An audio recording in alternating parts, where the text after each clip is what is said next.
Hello! Try kong mag-animation or drawing and tingnan ko lang kung anong mangyayari. Bike. Ang dami kong memories sa bike. As in, ang daming masusuyo. At ang dami ding masakit na alaala. Ikaw ba na matutong magbike? Of course, mahulog ka talaga. Bawat dingding, bawat puno, bawat bato, bawat tao. Te joke. As in, pinamadami kong nakong sugat sa bike. Sa bike talaga. Pero siguro at least, tuwing titingin ako sa binti ko, maaalala ko yung mga bike memories. As in, bawat sugat.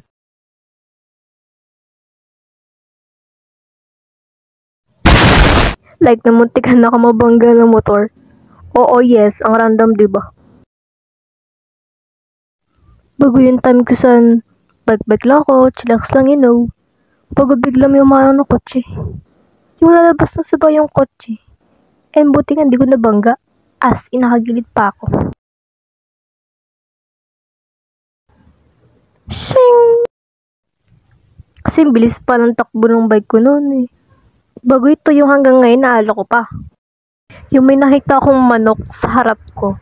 And late na ako nag-react.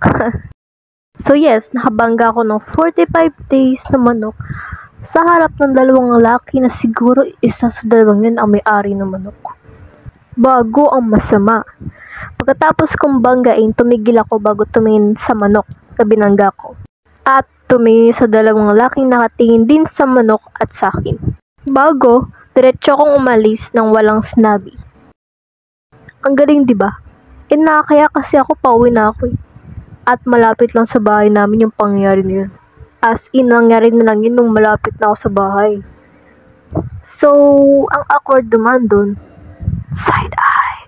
Kasi lagi ako nadaan dun tuwing nabili or nagbabike. So, yeah. Sana na-enjoy niyo po yung video ko.